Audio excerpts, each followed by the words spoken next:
Bonjour à tous et à toutes, j'espère que vous allez bien. Aujourd'hui, on se penche sur un affrontement totalement inconnu pour la majorité des personnes. La bataille de Glen Mama s'est déroulée très probablement dans le comté de Kilgar, en Irlande, en 999, entre Windmill Hill et Blackchurch.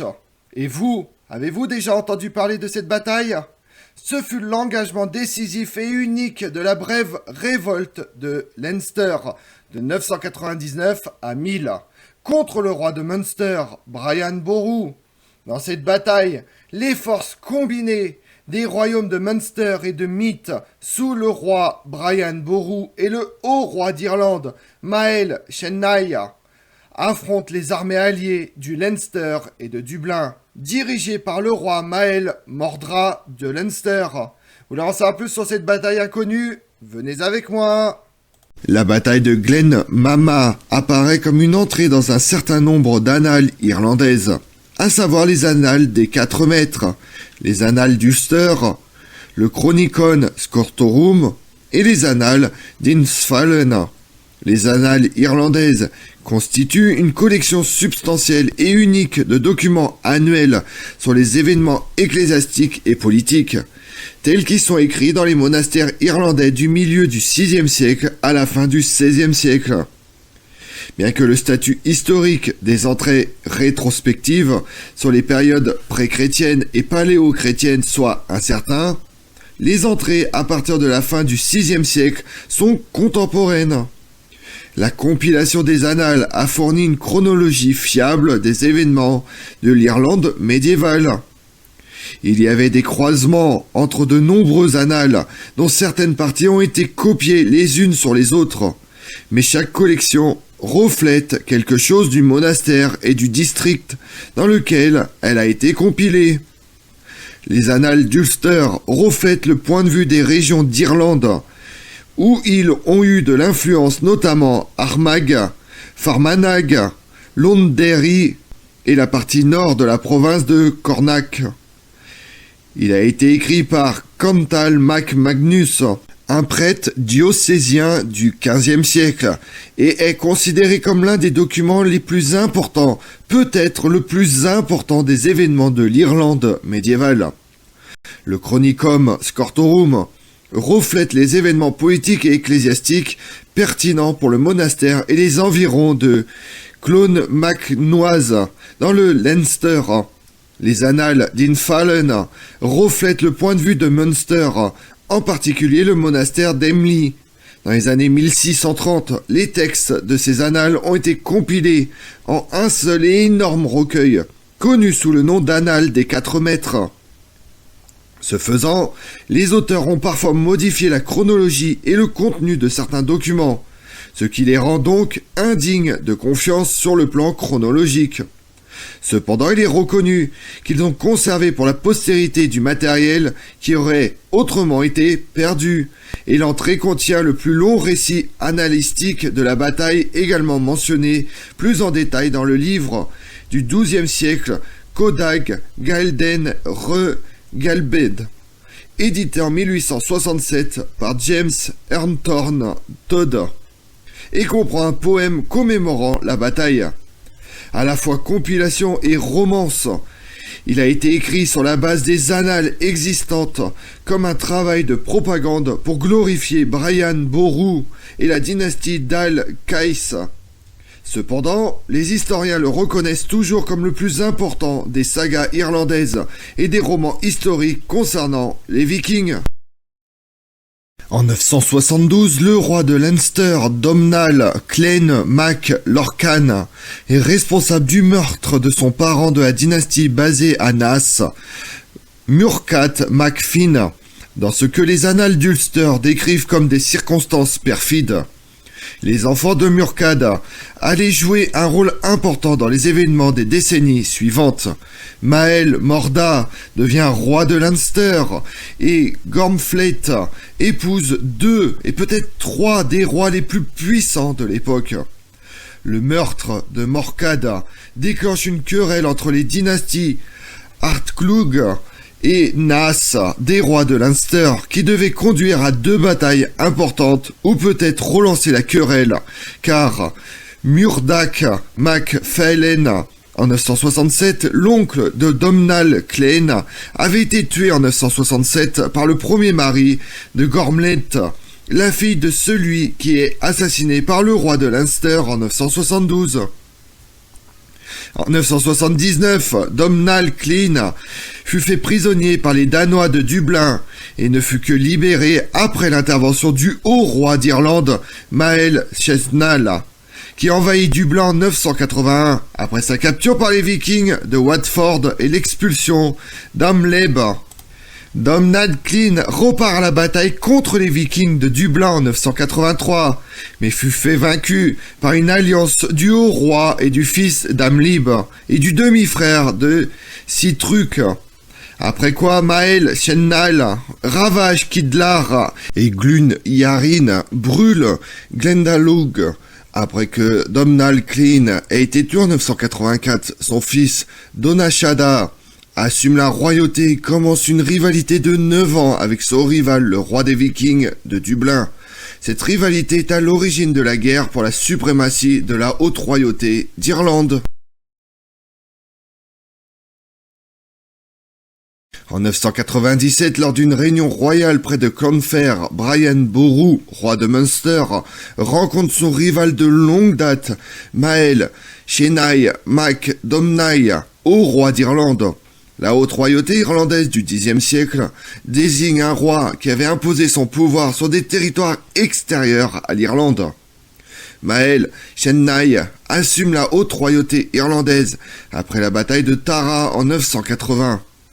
Les deux rois concluent une trêve par laquelle Brian Boru obtient le pouvoir sur la moitié sud de l'Irlande, tandis que Mael Chenail conservait la moitié nord, à savoir le royaume de Meath et la haute royauté d'Irlande.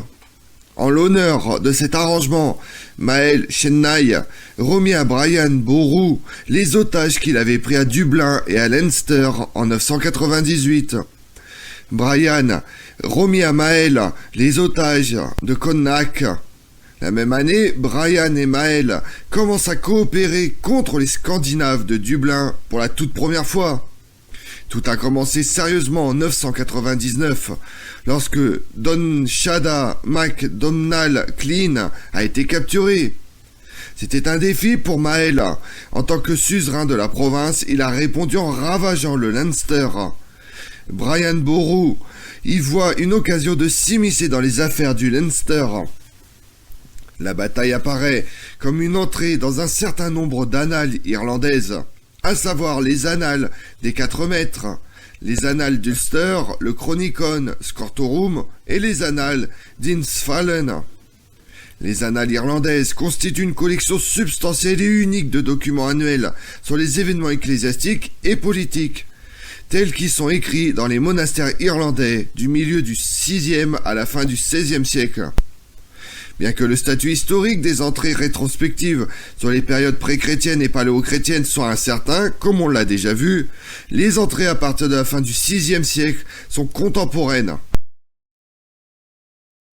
La principale source d'information sur la bataille est le détaillé Congach Caelden Re Galbig, daté du XIIe siècle, édité par James Hurton Todd en 1867, et comprend un poème commémorant la bataille de Glenmama.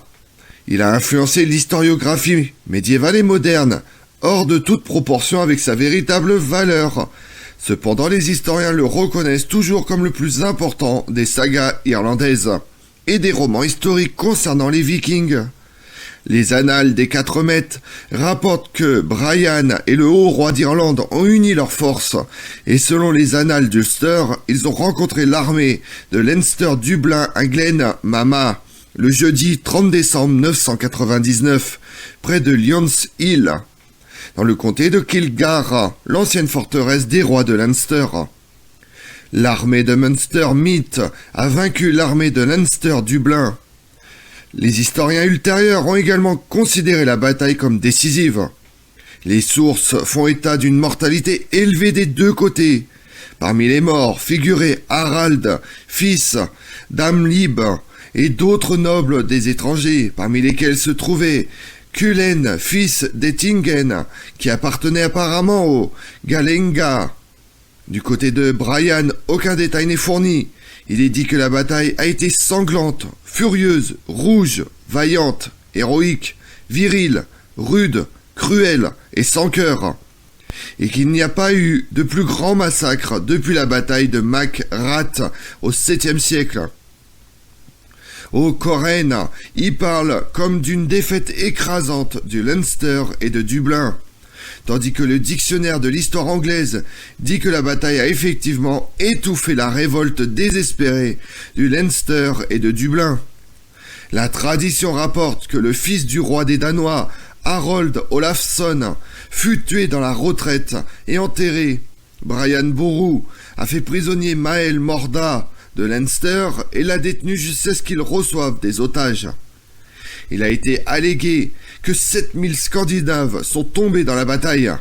C'était à une époque où la guerre était menée à une échelle très limitée et où les armées de raid comptaient généralement entre 100 et 200 hommes. Plus important encore, la défaite laisse la route de Dublin libre et sans entrave. La victoire fut suivie d'une attaque sur la ville de Dublin. Les forces de Brian marchent rapidement vers Dublin, atteignant la ville la veille du Nouvel An 999.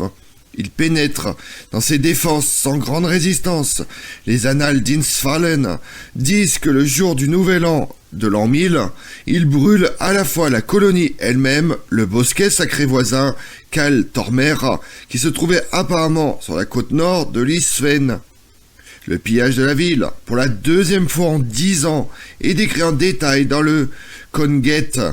Au XIIe siècle, 2 récits sont donnés de l'occupation que Brian est resté à Dublin du jour de Noël jusqu'à l'Épiphanie le 6 janvier, ou du jour de Noël jusqu'à la fête de Sainte-Brigitte le 1er février. Les annales d'Ulster ultérieures donnent une date du 30 décembre pour la bataille de Glenmama, tandis que les annales d'Insfallen donnent la prise de la ville par Brian 2 jours plus tard, au 1er janvier 1000. Selon les annales des 4 mètres et le Chronicon Scortorum, Dublin n'a été occupé que pendant une semaine par les forces du Munster. Quoi qu'il en soit, en l'an 1000, Brian pille à la ville, brûle la forteresse nordique et expulse son souverain. Elb Mac Shanbrain a écrit « Il faut tenir compte ici de la licence poétique », mais l'événement lui-même, on ne peut faire une idée de la richesse du centre commercial que c'était Dublin. Selon le récit, Brian, après avoir pillé la forteresse, entre dans la zone du marché et s'empare ici de la plus grande richesse. Entre-temps, à l'approche des forces de Munster, le roi Sihtric s'était enfui vers le nord dans l'espoir d'obtenir l'asile. La royauté de Leinster fut conférée au candidat Hui Dunshada, qui conserve ce statut jusqu'à sa destitution en 1003. Singrig Skulbeard revint sans avoir trouvé d'asile dans le nord. Les récits annales s'accordent à dire qu'il y a également livré des otages à Brian, tandis que les annales d'Insfallen ajoutent que Brian Boru, dans un geste magnanime approprié, a donné le fort aux étrangers. Selon le Cogat, la fuite de Stigrid de la ville l'a amené vers le nord, mais ne pouvant trouver refuge en Irlande, il finit par revenir, se soumet à Brian, donne des otages et fut ramené à Dublin.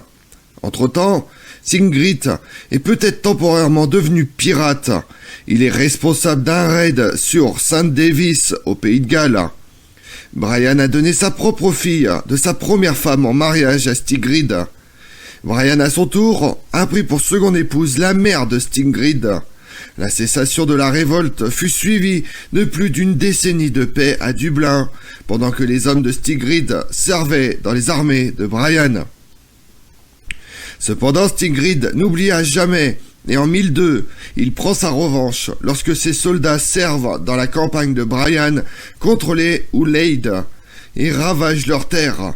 Le haut roi d'Irlande, qui voyait le soutien des rois du Nord s'éloigner, se sent obligé de se soumettre et un nouvel ordre politique fut créé.